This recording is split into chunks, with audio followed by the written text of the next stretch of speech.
여러분, 막상 택배 차량을 선정하려고 하면 경험이 없는 분들은 막막하실 겁니다. 처음 차량을 잘못 선정하면 두고두고 고생하시게 됩니다. 그래서 이 영상은 끝까지 보신 뒤에 차량을 결정하시는 것이 좋습니다. 현재 택배 차량은 전기와 LPG 차량으로 한정해서 보셔야 합니다. 디젤 차량은 배 넘버를 받을 수 없기 때문에 택배용 차량에서는 디젤 차량은 생각해서 지우시기 바랍니다. 그럼 순서대로 차량을 선정해 보겠습니다. 대부분 1톤 화물차 개조용 차량을 사용하기 때문에 차종은 봉고3와 포터2로 한정해서 보겠습니다. 다음에 7가지 선택을 순서대로 하면 차량 선택이 정리됩니다.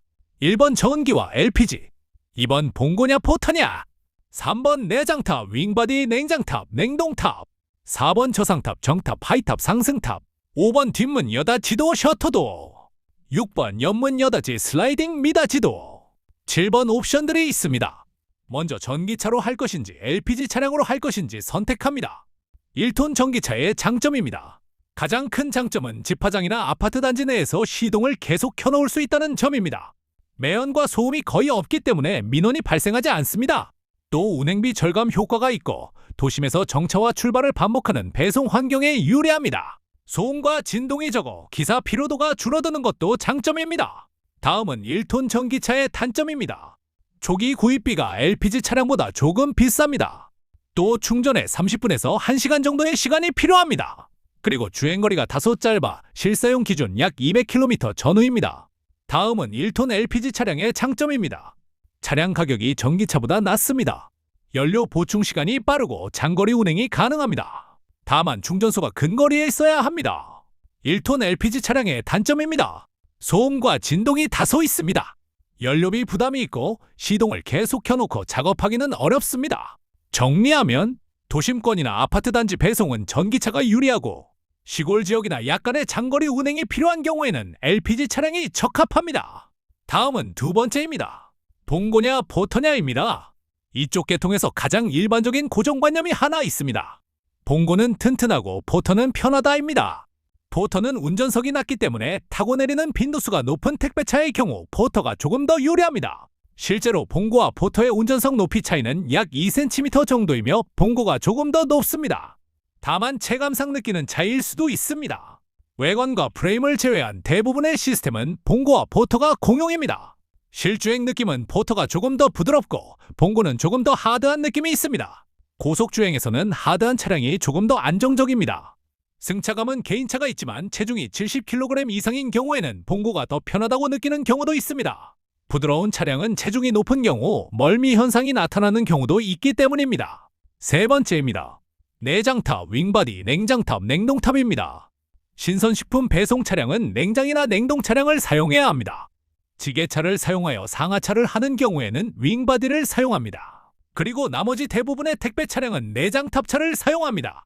내장탑차는 우리가 일반적으로 보는 박스 형태의 탑차이며 보통 탑차라고 하면 대부분 내장탑차를 의미합니다. 네 번째는 탑 높이입니다. 저상탑, 정탑, 하이탑, 상승탑이 있습니다. 먼저 저상탑입니다. 실내 높이 약 1.2m 전후, 실외 높이 약 2m 전후의 차량입니다. 200개 미만 물량에 적합한 차량이며 2.1m 지하 주차장에 진입 가능한 차량입니다.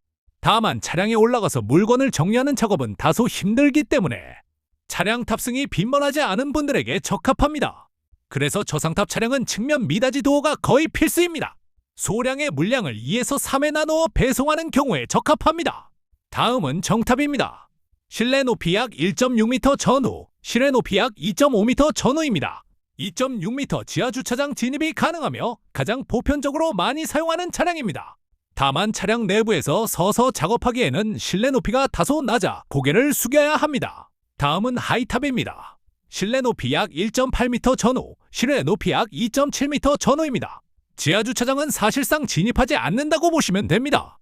대부분 사람이 차량 내부에서 고개를 들고 작업할 수 있어 택배 작업에서는 선호되는 차량입니다. 다만 생각보다 높이가 높기 때문에 운전 시 주의가 필요하며 기동성이 약간 떨어질 수 있습니다. 가장 최신의 차량은 상승탑입니다. 지하든 하이탑이든 모든 것이 가능한 탑입니다. 전동으로 차량 높이를 자유롭게 조절 가능한 차량으로 저상에서 하이탑, 초하이탑 구현이 가능합니다. 요즘 지하 충전 문제로 많은 소비자들이 상승탑으로 차량을 구매하는 비율이 상당히 높아졌습니다. 다섯 번째입니다. 뒷문 구조입니다. 뒷문은 가장 보편적으로 여닫이 도어, 즉 좌우 양쪽으로 열리는 도어가 대부분입니다.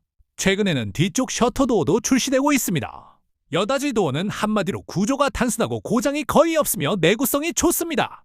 짐을 가득 실어도 강제로 문을 닫을 수 있고 짐이 뒤쪽으로 넘어져도 문이 열리는 장점이 있습니다. 다만 문을 열고 닫을 때 3단계 동작이 필요합니다. 또 문을 고정하기 위해 티고리를 사용해야 합니다. 문 고정을 하지 않으면 바람 등에 의해 주변 물건이 파손되거나 작업자와 부딪히는 작은 사고가 발생하기도 합니다. 셔터도어는 위로 열리는 구조입니다. 한 번의 동작으로 문을 열고 닫을 수 있으며 스프링 리턴 장치가 있어 생각보다 부드럽게 열리고 닫힙니다.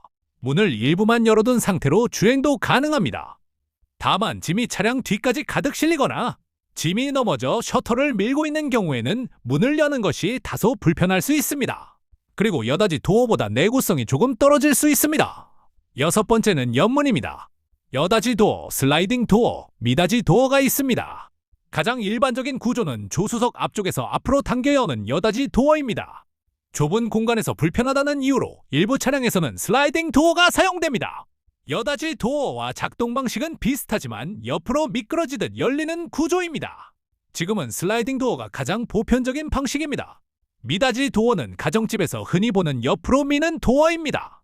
좌우로 미는 구조라 양미닫이 도어라고도 합니다. 별도의 공정 없이 옆으로 미는 방식이라 쿠팡 차량에서 많이 사용하는 구조입니다. 운전석과 조수석 양쪽에 미닫이 도어를 설치하여 차량에 탑승하지 않고도 물건을 상하차하기 위한 구조입니다. 다만 차량 강성이 약해져 뒤틀림으로 인한 고장이 발생할 수 있습니다. 또 내부 짐이 문을 밀고 있으면 문이 열리지 않는 경우가 있기 때문에 짐 정리를 잘해야 합니다. 그리고 도어 구조 때문에 내부 공간이 약 5에서 7cm 정도 줄어드는 단점도 있습니다. 작업 동선에 맞추어 필요한 구조를 선택하시면 됩니다. 마지막으로 옵션입니다. 대차입니다. 대부분의 작업자가 차량에 대차를 구비하여 사용합니다. 요즘은 다양한 제품이 개발되어 있기 때문에 한 번에 운반할 수량과 화물의 무게에 맞춰 선택하면 됩니다. 다만 항상 차량에 싣고 내려야 하기 때문에 크기와 무게를 잘 고려해야 합니다. 다음은 대차거리입니다. 차량 뒤쪽에 대차를 걸고 다닐 수 있도록 하는 장치입니다. 마지막으로 도어 열림 방지 장치입니다. 여닫이 도어의 경우 경사로나 바람 등에 의해 문이 갑자기 열리는 경우가 있습니다. 이를 방지하기 위해 문이 일정 이상 열리지 않도록 하는 장치가 있는데 가장 문제가 적은 방식은 와이어 방식 장치입니다. 다음 영상에서는 각 차량별 장치와 기능에 대해 더 자세히 설명드리겠습니다. 구독과 좋아요를 해두시면 놓치지 않고 실속 있는 정보를 받아보실 수 있습니다.